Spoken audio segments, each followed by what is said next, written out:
and testing at Horstwalde, south of Berlin.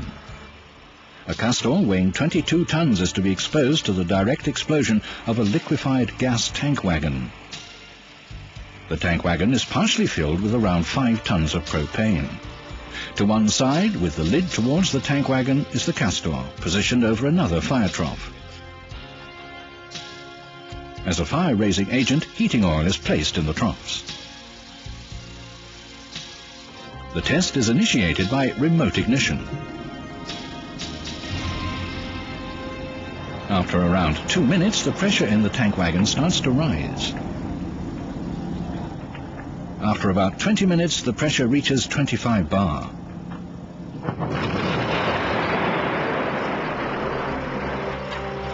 The liquid gas evaporates instantly and inflames in a fireball with a diameter of 100 meters.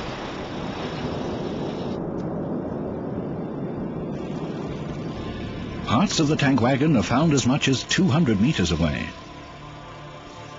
The castor cask has somersaulted and after 7 meters and blackened by soot has dug itself into the soil.